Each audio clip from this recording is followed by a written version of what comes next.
When are we gonna get good Lions news again? I mean, like this is unreal. When are we gonna get good Lions news again? You take out the fact that Lions football is back since we put in the Hall of Fame game last week and we play tomorrow at the recording of this video, and training camp has begun. You take out that which you knew was gonna happen. When was the last time we actually got good Detroit Lions news? It has been months. It has been months. I guarantee you, the last time we got good Lions news for me was I don't even know when. Probably when we drafted Ahmed Hassanin because it's somebody on the defensive end front. And I don't even really want to consider that because I still wasn't even that happy when we drafted him because since we waited that long to draft him. Unreal, but I mean, you saw when I showed you here. According to Jordan Schultz, Lions cornerback Ennis Rakestraw underwent successful shoulder surgery today and will miss the entirety of the 2025 NFL season. A tough blow for the talented second-round pick of the 2024 NFL Draft, who is poised to take on a much bigger role in Detroit's secondary this year before suffering the injury in practice. Yes, Rakestraw did not suffer the injury in the game. He suffered it the day after, or excuse me, 2 days after on the Saturday training camp practice when they got back to Detroit. I made my 53-man roster prediction video before that happened. It came out, I believe, after the injury happened. So I made that video the day that the injury happened, but the injury hadn't been disclosed of how severe it was, and Dan Campbell didn't get in front of the media when he said it didn't look good when I made that video. So I thought he was probably going to be all right potentially, and I said in the video, if it's not all right, then I would replace him with Nate Lynn. So technically, I did have Nate Lynn making the 53 man in that video now. Um, but this is unfortunate. Like I had a gut feeling.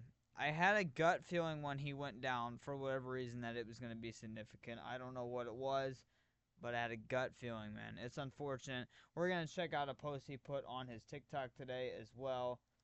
Or maybe it was Instagram. It was one of the two that he put it on. And let's go ahead and take a look at it. Man. It's kind I mean, like, you might have been able to hear that for a minute. Alright. This is from Ennis Rakestraw's TikTok account.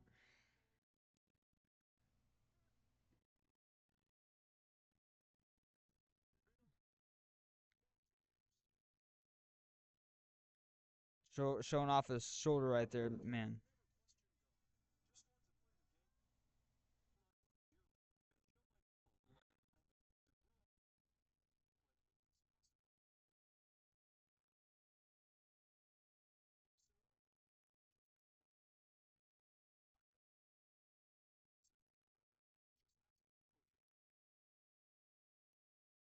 And that's it. I don't know why it was so bad there in the video. I kept pausing every 2 seconds. That's my fault. I don't know why it was all like that.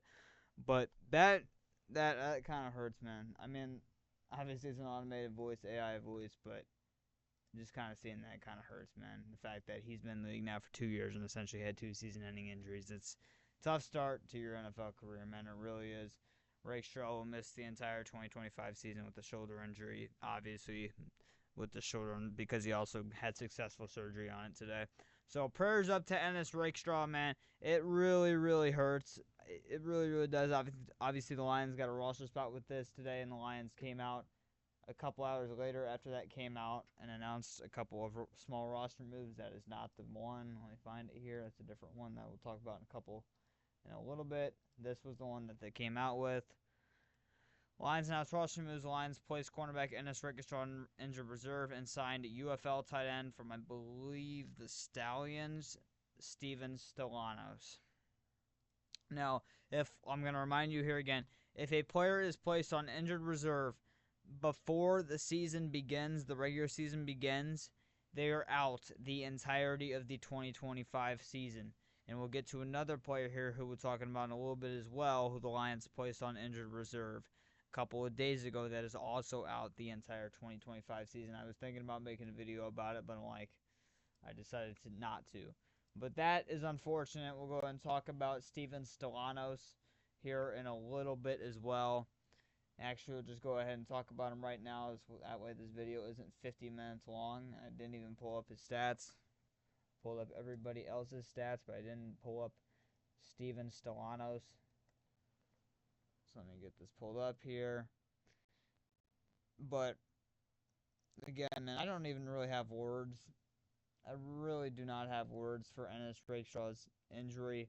It's just so tough, man. The Lions now have a big need at the cornerback position as well, or just the secondary in general. Their starters are still phenomenal, but their backups, their depth is not good in the secondary now. You got Maddox and Rakestraw, and that's it in terms of proven veterans and proven players when it comes to depth in the secondary. It's just not great, man. Take a look at Steven Solano's stats here. Was in the UFL last season from Iowa. Played at Iowa. He is just over 25 years old. In 2018, he played at LAF. Is that Louisiana? I don't know what that is. Oh, Lafayette. I've never known how to pronounce that name. I don't watch college football, so forgive me there. Let me go back. I just had to kind of see what that was. Um, there we go. But he played Lafayette his first year in the NFL. Had 14 receptions, 102 yards, and a touchdown. Second year, 21 receptions, 177 yards, no touchdowns. This one was pretty impressive here. 9 receptions, 125 yards, and 4 touchdowns his junior year. And his senior year, 21 receptions, 130 yards, no touchdowns. Then he transferred to Iowa, played another year, had 8 receptions, 96 yards in his final year in college. So not much production. He is a blocking tight end. I did read a little bit about him. He's a fully blocking tight end pretty much. So this is essentially a guy who we're replacing, who the Lions released with an injury designation a couple days ago, which I'll go ahead and bring up because I don't think I've talked about it yet. I don't think I even brought it up in my 53-man roster prediction. But that is a couple days ago. The Lions announced they have waived injured tight end Luke Deal and signed UFL running back Jacob Saylors, one of the best running backs from the UFL. But Luke Deal, they ended up waiving him a couple of days ago with an injury settlement, so he is most likely not going to return. But Luke Deal really did not have any stats in college. Was a fully blocking tight end. I believe at Ole Miss is where he played. I could be wrong. Luke Deal. But that is what I think Steven Stellanos is being brought in here to do. Now, Steven Stellanos, I don't know why we're bringing him in. I'm being honest. Like, we already have 3 tight ends competing for the tight end 3 spot, so I don't really know why we need 4, unless if they're like Shane Zilcher's already won that, and now we're just competing for a practice squad tight end 4 spot on the practice squad. I don't know what this move means. It's kind of pointless to me, in my opinion. I would not be surprised if this guy is not on the team within a couple of days. Like, it could very well just be assigned to fill the roster spot right now. I have no clue. Now, let's go over the rest of the roster moves as well. We'll go and bring up Jacob Saylors' stats here real quick as well. I might have talked about him. I can't remember. I don't think I did, though. From the UFL, 5'11", 195, decent size for a running back, 25 years old. Had two carries for 6 yards in the Hall of Fame game. Again, played UFL. ETSU, he had 86 carries, 590 yards, 6.9 yards a carry, 4 touchdowns his first year. 2019, 112 carries, 653 yards, 5.8, 4 touchdowns. 2020, 42 carries, 257 yards, 6.1 yards a carry, no touchdowns. And his final 2 years in college were very, very good. His senior year, 143 carries, 1,019 yards, 7.1 yards a carry, 10 touchdowns. And his last career year was great. 1,300 yards, 5.8 yards a carry, 15 touchdowns. And you look down here, the guy can also catch the ball a little bit. So Jacob Saylors is the Detroit Lion. Obviously had a couple carries in the Hall of Fame game. I might have talked about him already. I can't remember. I've had a lot going on this past week with football and other stuff as well. So I can't remember, I'm not going to lie. But Jacob Saylors is a Detroit Lion, one of the best UFL running backs. I think he had like 500 yards last year. I think I did end up actually talking about him. I could be wrong, though. But Jacob Saylors, Detroit Lion. The Lions also, a couple of days ago, announced more roster moves. This, I think, was the day after the Hall of Fame game when Dan Skipper got hurt. They ended up making a move. The Lions have waived defensive lineman Raekwon Williams, who did clear waivers, so he is officially a free agent, and signed veteran offensive tackle Justin Herron. Now, Justin Herron, was interesting immediately once we signed him because Dan Skipper got hurt in the Hall of Fame game. So it's like maybe Dan Skipper's going to be out a long period of time, and they brought in Justin Herron to compete with like guys like Jamarco Jones, Mason Miller, Sorsdahl for like an emergency tackle spot. Is kind of what I thought there. But then Campbell said a couple of days later on Saturday when he got in front of the media that Skipper was going to be out. I think he said a week or two at max. So it's nothing to really worry about. Probably just to add depth in the offensive line room. The guy's very undersized. Take a look at his draft profile here. Former 6th round pick by the New England Patriots back in 2020. He had a 5.62 grade coming out of the draft, which is candidate for bottom roster or practice squad. And he is very undersized for a tackle. Kind of reminds me of Mason Miller here. He's way shorter than Mason Miller. Mason Miller is 6'7". Justin Herron is only 6'4". But in terms of weight, they're almost exactly the same. I think Mason Miller is like 307, and then Justin Herron is 308. He's listed as a guard here coming out of the draft, but he's played tackle his whole entire career in the NFL. College was from Wake Forest. Take a look at his stats here by Lance. Zero-line overview. Herron is flexible and athletic with the foot quickness to compete in the camp as a zone blocking guard. However, he's often in a statue of flux and having to fight for survival due to suspect hand usage and body control. He may not have enough play strength to withstand NFL defensive tackles in one-on-one situations, but he does have intriguing athletic traits and may be looked at as a developmental prospect. And Justin Herron has dealt with multiple injuries in his NFL career, which is the reason why he has not played in the past couple of years. And you can go take a look at the strengths and weaknesses as well. I'm not going to go over them because it's going to take me another 5 minutes to do that. So you can go check out NFL Network. Just look up Justin Herron draft profile, and it'll be the first one there. Now, the Lions have also announced quite a bit of roster moves this week.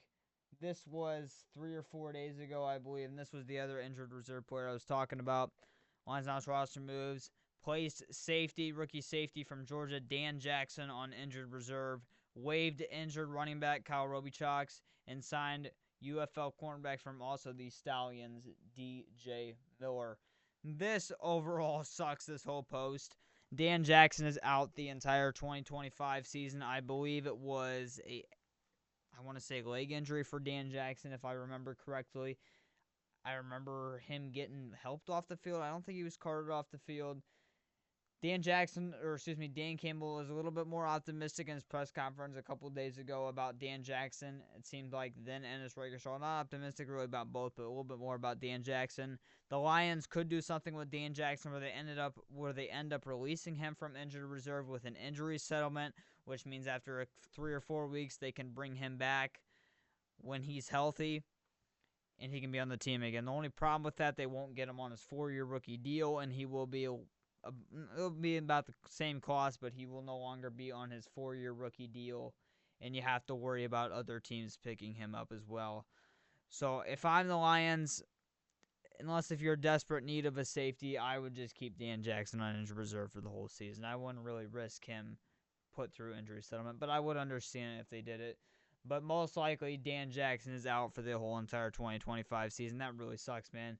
Rookie safety from Georgia, hard-hitting safety, had a lot of potential. Was probably going to win that safety 4 spot. Now it's all up in the grass. Hopefully my guy Maurice Norris gets it now.